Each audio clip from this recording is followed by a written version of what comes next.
everyone. If you could please find your seats. We've still got a plethora of speakers. Maybe you just shout it.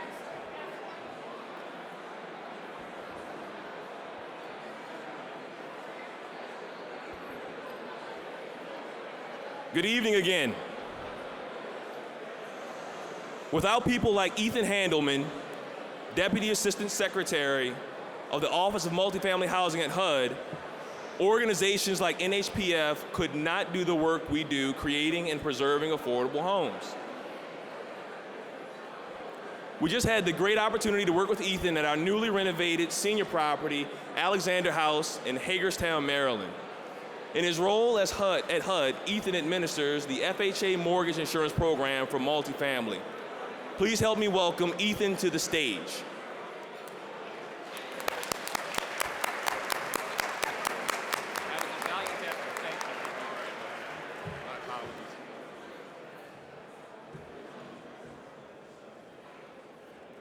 Good evening, folks. Good evening. It is an absolute treat for me to be here in a room full of housers. And having been a houser for a long time, I know how hard it is to get housers to sit down and not make deals for even just a few minutes. So thank you for bearing with me. And a big thank you to NHP Foundation for the really kind welcome.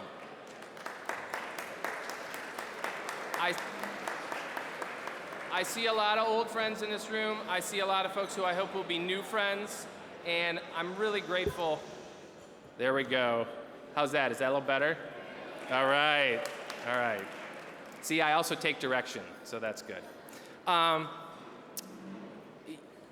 am really pleased to be here because it's your incredible dedication and commitment to preserving affordable housing and resident services, touching the lives of over 40,000 residents across 16 states and the district, that is making a huge difference in our communities.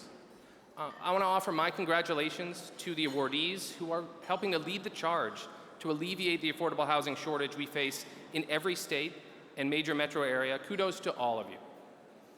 I was recently in Hagerstown at the ribbon cutting for NHP's preservation of the Alexander House. Yeah, you can clap for the Alexander House. It was a powerful demonstration of what we all know is possible with the right expertise, with the right funding, and from what I know of the deal, years of patience to make it all come together. That was a long one. But I hope you all know that the Biden-Harris administration is committed to increasing and preserving housing supply. No one knows better than you that preservation is essential in that effort. And that's why HUD's actions are key parts of the Housing Supply Action Plan. We are committed to using tools like our FHA multifamily mortgage insurance to finance rental housing nationwide. We've raised our large loan limit, we've expanded our low-income housing tax credit pilot that I hope many of you are using, and we've cleared the queue of loan applications. At the start of this administration, we revived the Federal Financing Bank Risk-Sharing Initiative that so far has supported the preservation and creation of more than 12,000 rental homes since its restart. I bet many of you have worked with our rental assistance demonstration, affectionately known as RAD, which is creatively preserving older public housing and other forms of our assisted housing, and now has new tools for preservation. The RAD supplemental notice that we put out this summer provides additional flexibilities to support repairs on thousands of affordable homes over the next 3 years. It also promotes water and energy efficiency.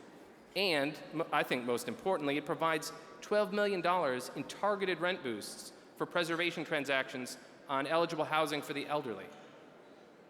But I'm perhaps most excited to talk today about HUD's Green and Resilient Retrofits Program, GRRP. Terrible acronym, great program. Today, we made more than $100 million of awards funded by President Biden's Inflation Reduction Act. And for those who have been in a hole for the last year, you should know that that act is the single largest climate investment in history. Our piece is just a small piece, but there will be more awards to come to use the full amount of our subsidy, totaling $1 billion from the Inflation Reduction Act. The GRRP is the first HUD program to simultaneously invest in energy efficiency, renewable energy generation, climate resilience, and low-embodied carbon materials in HUD-assisted multifamily housing. Our GRRP offerings are meeting properties where they are, because real change takes real investment. Market rate properties are spending this much and more on improvements. Without the HUD funds, our assisted properties would miss out on where housing is headed, a greener, safer, and healthier future. And in all of this work, our focus is on the residents, and we know yours is too. They are why we do this affordable housing. We recently made $10 million available to support renters through tenant education and outreach, and our rulemaking efforts are underway to help provide more time to avoid evictions. We're also working on rulemaking in our rental assistance programs to treat applicants with criminal histories more fairly and to make the process clear and practical for the properties to follow. From day one, the Biden-Harris administration has pursued policies that are helping bring people home and helping to build our economy from the middle out and the bottom up. And we're making progress. We're working with urgency on homelessness, on preservation of affordable housing, on new housing, on climate, and we're succeeding with your help and continued efforts. So congratulations again to the NHP Foundation and to all the honorees. Thank you for all that you do. When housing succeeds, we all prosper.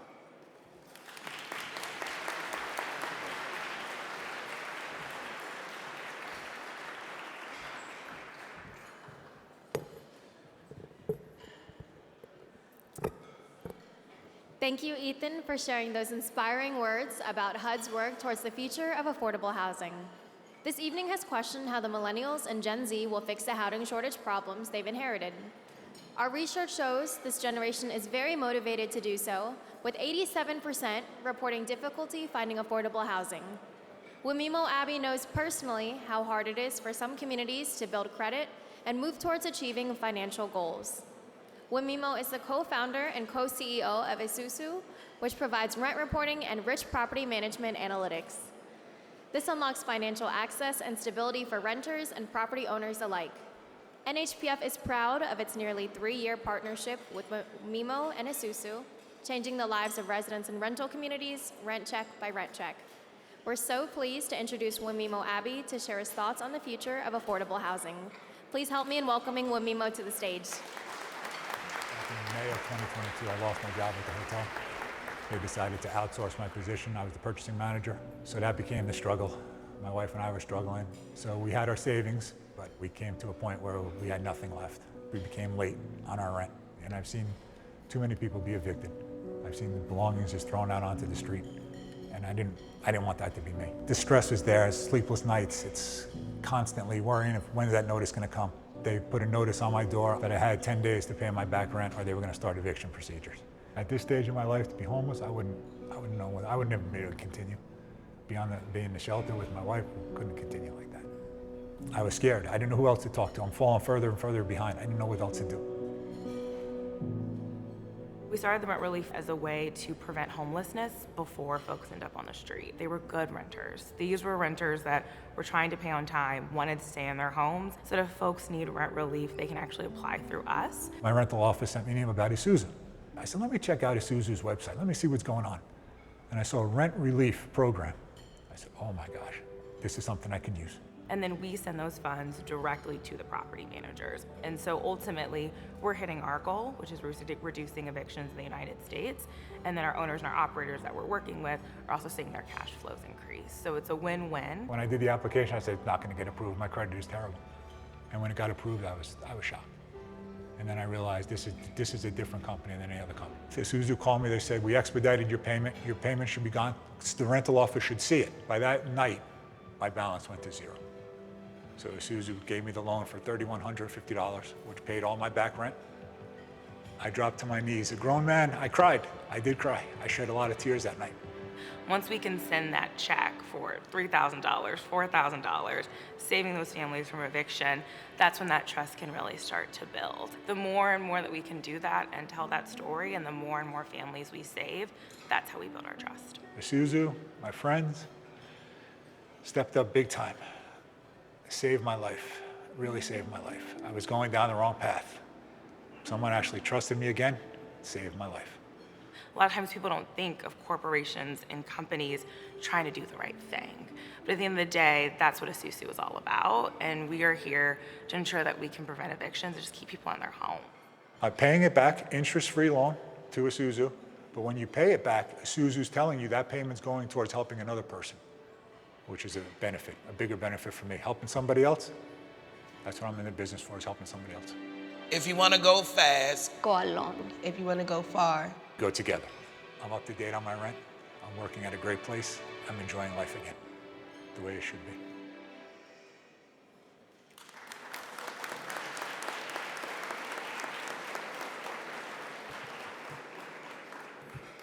Good evening, everyone. Well, I'm a community organizer, so when I say good evening, I expect to talk back. Good evening, everyone. Oh, we'll have to spend a little more time longer. Yeah. Good evening, everyone. Now we're talking. Thank you for the opportunity to appear before you today. I also want to thank the NHPF Foundation and Operation Pathway staff for their dedication to preserving and creating affordable services and enriching multifamily housing. My name is Wemimo Abe. I'm the co-founder and co-CEO of Harlem-based financial technology company called Isuzu. Isuzu was founded in 2018 and is one of the few Black-owned fintech startups in the world to be valued at over $1 billion, raising over $145 million.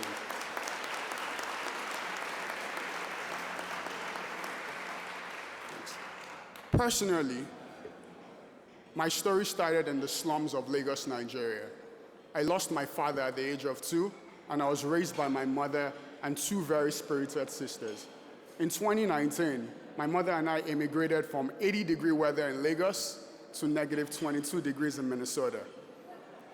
It was a character-building experience, and my friends in New York or California laugh at me now because I love to ice fish and deer hunt. Seeking a way to pay for college during that transition, when my mother and I moved to Minnesota, something important happened. We didn't have a credit score. We walked into one of the biggest financial institutions in Minneapolis to borrow money, and were turned away and had to go borrow money from a predatory lender at over 400% interest rate. My mother sold my father's wedding ring, and we borrowed money from church members, and that's how we started in the United States. So really inspired by this experience and my co-founder's story also, Samir, we started Isuzu on 3 core premises. No matter where you come from, the color of your skin and your financial identity, it should never determine where you end up in the wealthiest nation the world has ever seen.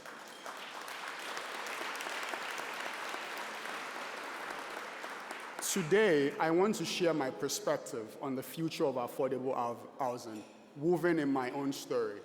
This vision comprises of 3 elements that holds dear at Isuzu. What we focus on at Isuzu and our mission unapologetically is to leverage data to bridge the racial wealth gap. But unfortunately, the status quo today is unsustainable. The average white family has 10 times as much wealth than the average black family.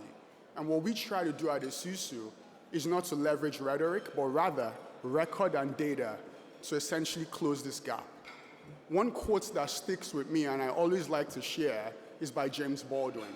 Anyone who has ever struggled and knows poverty knows how costly it is to be poor. And even one member of a cooperative population, it's like having your feet on a perpetual treadmill.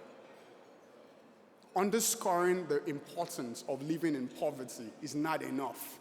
We need to try as much as possible to come as a collective to make sure we're doing everything we can to bridge this racial wealth gap. In this country, your financial identity is everything. Just to give you context, over 110 million Americans rent today. They send approximately $1,100 to their landlords every month. If you do that math, they send over $1.4 trillion to their landlord. But when they pay this rent, the data is not reflected in their credit profile. For individuals, rent often constitutes over 35% of their monthly income. And for those that are rent burdened, it can be as high as 50 to 70%. Despite the fact that they pay rent, we were perturbed that when you pay your mortgage, which is the biggest driver of wealth in this country, that data reflects on your credit score. But when you pay your rent, unfortunately, it doesn't. So my co-founder and I and the team at Isuzu created this technology that when you pay your rent, that data reflects on your credit score. And why is that important? The average debt in the United States is around $92,000. There are 45 million people in this country that do not have access to credit or are deemed credit invisible. If we do that math, $92,000 multiplied by 45 million, we can unlock over $4.1 trillion in capital. That is not only good for folks that are trying to make their way up, it's also good for the American economy because we can generate hundreds of millions of dollars in tax revenue. Isuzu's strategy revolves around this premise of essentially unlocking quality financial products. And what we do, in addition to that, especially during the COVID-19 crisis, we also created a zero-interest rent relief initiative, which you just watched a video of. When people can't pay their rent, we don't just let them get evicted, we give them a fighting chance. We give them zero-interest rent relief dollars that they can pay back over a period of 12 months, so they are not evicted. Their landlord can also pay their mortgage, and as a society, we're not solving homelessness backwards. And today, I'm proud of the work we've done, rooted in record. For folks that we've reported rental data for the past 5 years, over 20,000 of them have gone on to become homeowners. They've essentially unlocked $13 billion in mortgages from being renters to become homeowners. And in addition to that, yes, we can clap.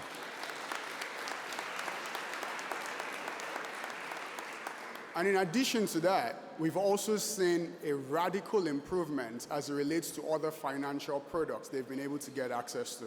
We've also seen folks get access to over $4 billion in auto loans. And it's something we're very, very, very proud of at Isuzu. Of the rent relief disbursed, we've seen 89% of the recipients are essentially people of color, and we've deployed these rent relief dollars for 9,000 people in 46 states.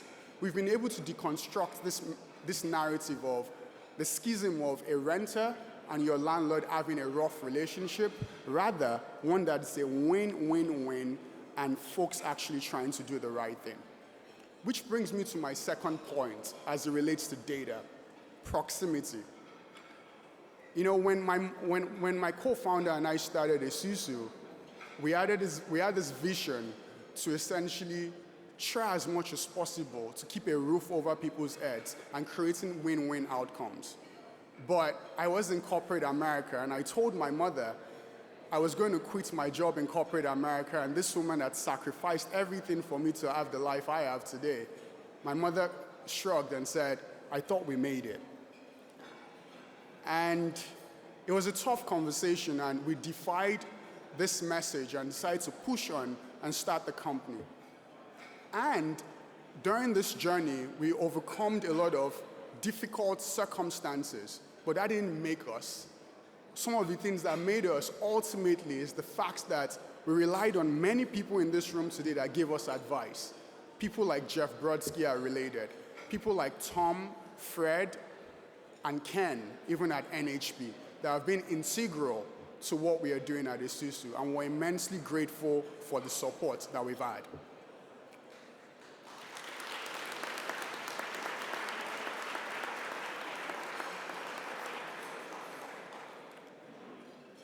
Two years ago, Isuzu raised $130 million that valued the company at $1 billion. That's essentially proving this idea that when you do good and do well, you can actually do something special. My mother, who worked at the post office for 21 years and who pushed back on me and my co-founder trying as much as possible to create this company, I called her and I said, "Hey, Mom, Isuzu just raised 130 million and the company is valued at $1 billion. You know what my mother said?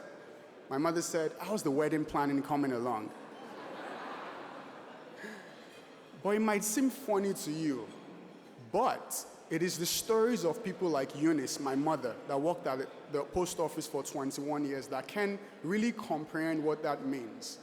It is the stories of folks like Eunice that put everything in their child to make sure they can have a better life. And I would not be where I am today without the boundless support of my mother, and above all, my beautiful wife today that came to see me deliver this remark.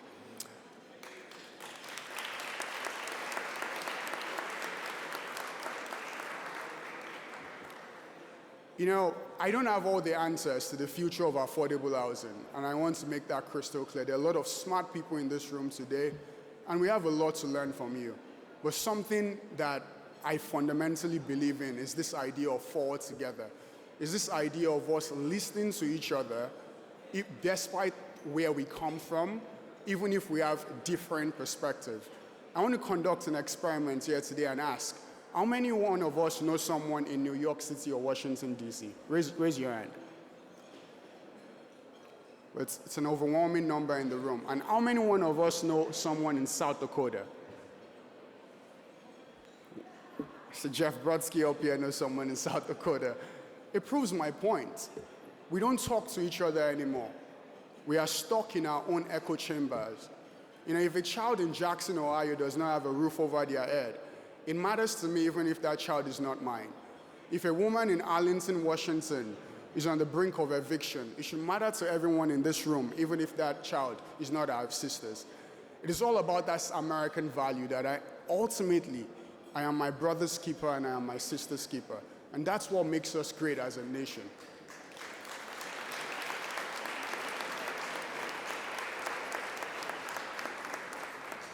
And you know, it brings me to a funny story when we started Isuzu, because people think everything we've accomplished happened overnight. It happened because a lot of you in this room bet on us. It happened because a lot of you in this room believed in us. I remember our first contract, which was with the University of Minnesota, Crookston, in the northwestern corner of Minnesota. It was a $20,000 contract. My co-founder and I, Samir, were in $100,000 in credit card debt. We had a genius idea. Because we couldn't afford an hotel room, we wanted to go spend the night at Denny's and work all night, and then take a flight to San Francisco to raise money. Unfortunately, we were not perpetual motion machines, and we slept off.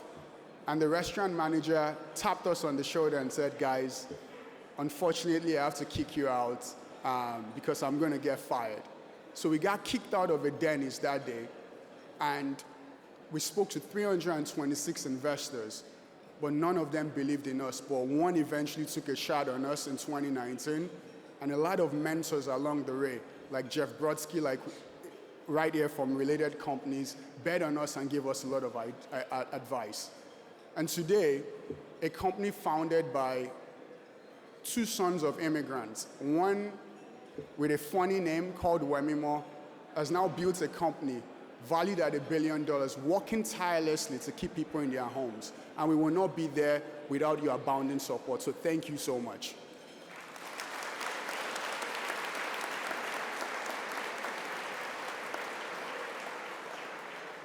My thesis for the future of affordable housing relies on financial identity, making proximate, data-driven decisions, and above all, giving people social agency. The people of this country do not need a fight, they don't need a handout, we just need a fighting chance. Looking back at Isuzu, there's a lot we've been able to accomplish, but there's something that really, really sticks with me when I think about what we've done and the impacts we've collectively had in the lives of many. It is woven in what we stand for at Isuzu, which means if you want to go fast, you can go alone. But if you want to go far, we fundamentally need to go together, because ultimately, each and every one of us, our futures are inextricably tied together. In my opinion, true change will take both sides of the aisle working together to make this union more perfect. So I urge each and every one of you to be caught trying. Thank you, and God bless you.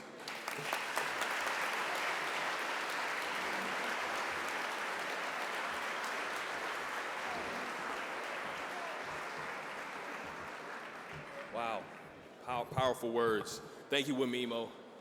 What you and Azuzo are making possible for people is truly life-changing. Finally, tonight, we would be remiss if we didn't hear from someone whose entire livelihood is the future, with all that it entails: demographic and societal shifts, technological disruptions like AI, government and environmental changes. Dr. Cindy Fruin is particularly apt choice, as she not only is a renowned futurist who teaches the Design Futures Workshop and Social Change at the University of Houston graduate program, she's also an architect. Using her unique skill set and personal interest, Dr. Fruin writes and speaks on urbanization, future cities, and the intersection of people, technology, and the environment. We're honored to have her address us tonight on how she sees the next generation running our cities and communities and providing housing that is affordable, accessible, and sustainable. Please welcome Dr. Cindy Fruin.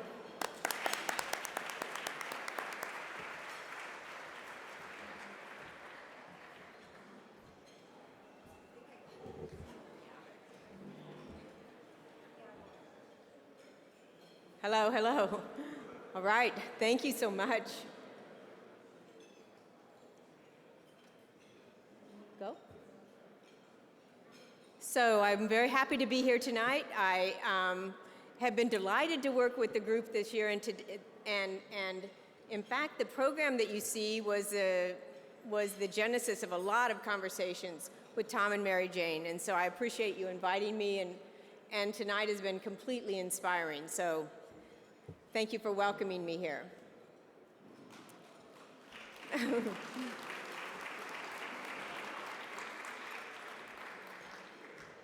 Oh, really? So we're having just a brief breakdown here. Hold on.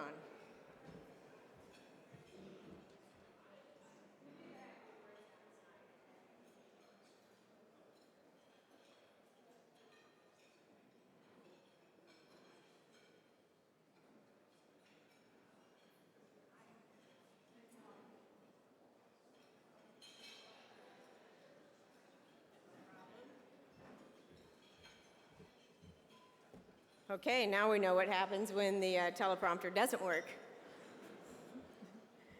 So, A Tale of Two Futures, Affordable Housing 2050. You know what it was. It was the worst of times and it was the best of times. Oh, here, I have to do this too, don't I? This is going to be fun. All right, City on Fire, the worst of times. Here's how it happens. In a complex world, post-normal is the new normal. Post-normal means everything's dynamic, it's interconnected. Change has got ripple effects. You can't do just one thing. It's emergent, it's full of uncertainties. And in housing development, business as usual, which we also call the extended present, just today, only we think faster, better. That sort of present prevails. We don't change anything, we just keep doing what we're doing. The housing market collapsed with the weight of all the unpaid rents and unpaid mortgages. McMansions are the new suburban blight. Urban ruins serve as a shelter for the unhoused and for gangs. Walled communities employ armed guards, robots, and AI. They effectively are in fortresses for the wealthy. Increasingly, people add hardware to their bodies. This is in 2050 now, so 25 years ahead or so. And they augment their brains, so they become what we call transhumans. Some people call it a new species. Robots have developed emotional intelligence, and now they share our homes, our streets, and work side by side with us. Like headphones did to sound in the 2020s, each person sees like a totally different reality through these high-tech contact lenses and through glasses. Some choose to see like a lush paradise, others choose to see a London street or a Paris street. It's all virtual, visually camouflaging cheap, neglected, actual buildings. We don't even share a common existence as we walk down the street. The population aged. Many are staying in their mega houses, unable to afford any alternatives. Communication and internet networks were hijacked. Sadly, many families and friends are not even able to keep track of their older loved ones. Extreme climate events caused a continual drain on poorly prepared communities. The South and the East Coast are hit with massive flooding. Consequently, parts of Miami, New Orleans, and New York are abandoned. The center of the country suffers from heat and drought, and the West and Southwest endure frequent power brownouts, water shortages, and wildfires. In 2050, a nation without safe, affordable housing or social solidarity collapses into chaos. The Great Depression was over a century earlier, but now in the City of Fire, it's back and it's unrelenting.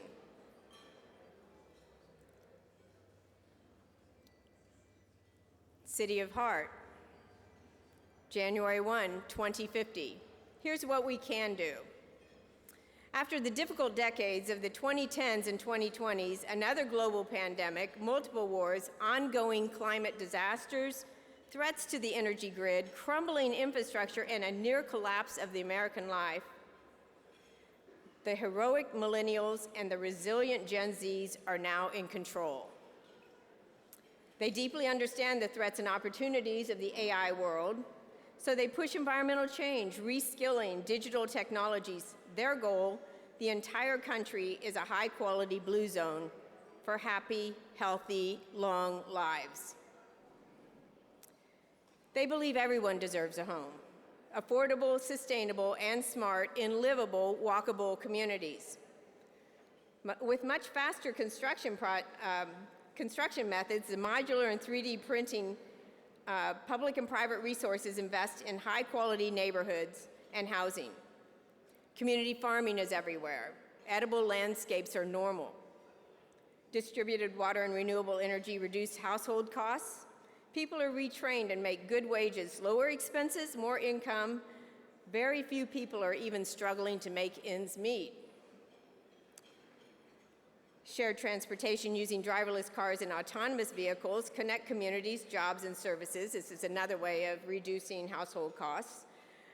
Making commutes productive and fun. Parking lots and wide roads can now be adapted to other uses, housing, parks, and mixed use. In the City of Heart, everyone has affordable, livable, and sustainable housing.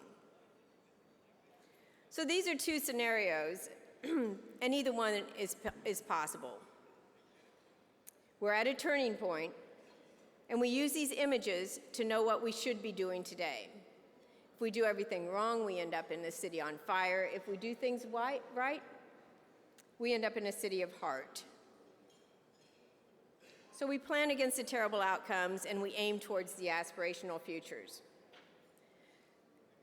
America's not alone in its struggle with affordable housing. It's a problem across the world in developed nations. Only 2 cities have managed. They're also among the most livable cities in the world. Vienna, anticipating the looming problem in the 1990s, they transformed their housing to be affordable for all, and now 62% of the residents live in affordable housing, which coincidentally is about the amount of affordable housing we need here today. That's about how many people are cash-strapped by their housing costs. In addition to affordability, Helsinki decided that housing is a right, and they eliminated homelessness. Homelessness in Europe is almost as bad as here, or maybe even a little worse, 700,000 people. They call it housing first. Once safely sheltered, people can actually focus on health and work issues. These 2 cities use a similar, simple set of rules. 1, they build mostly affordable housing, high quality in the very best places. They subsidize development instead of rent. They're financially creative, and they let people stay even when they start making more money. So consequently, multiple generations and mixed incomes live side by side. They support each other, and it takes about a generation to make that sort of turnaround. It's not fast. In the US, we've created a housing crisis. It's not just the lack of residential construction, which is a terrible problem. People say we need 7 million more. I would say we need 20 million more. It's at historic lows we haven't seen for over 100 years when we were a quarter the size we are now. Sprawl, zoning barriers, low wages, NIMBYism, blight, crime, poor urban education, all of these things are interconnected and they're feeding on each other.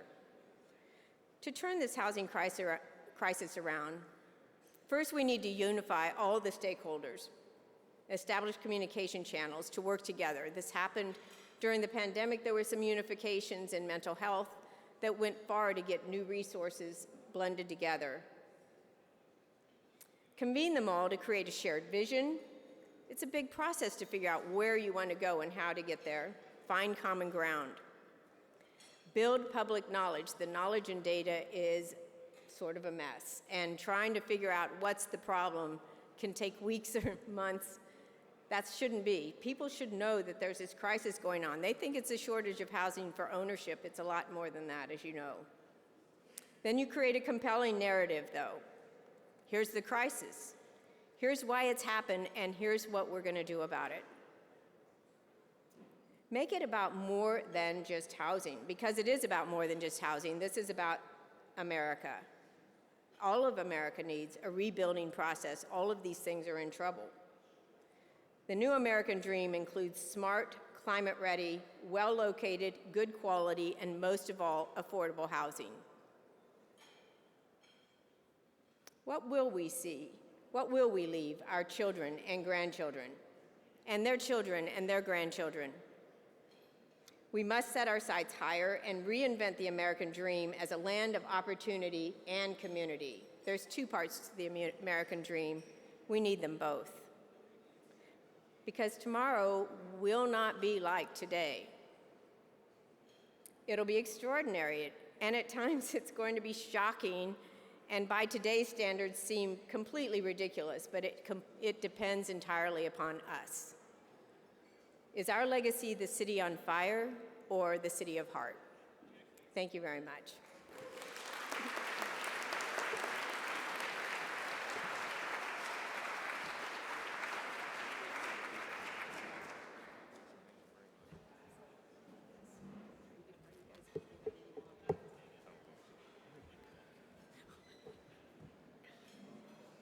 Thank you, Cindy, and what a thought-provoking way to end our program. Our many, many thanks to Ethan, Cindy, and Wamimo, and all of our distinguished guests and speakers. This event is only made possible by sharing of your knowledge, the generosity of our donors and sponsors, and of course, all of our attendees. We hope you've enjoyed our annual meeting of the minds tonight. We now invite you to enjoy the rest of your evening in Palm Court for dessert, cocktails, and more conversation. Thank you again for contributing to the work of the NHP Foundation and for making the 7th annual NHPF Symposium such a great event. One more friendly... There you go. And please, keep the applause rolling. Please help me thank, once again, Operation Pathways for their phenomenal work. And for our...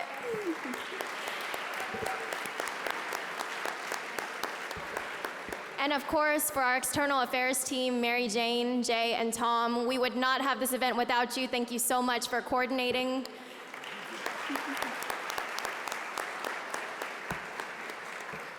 And finally, one more reminder, please drop off your badge at a table before you leave. Thank you again.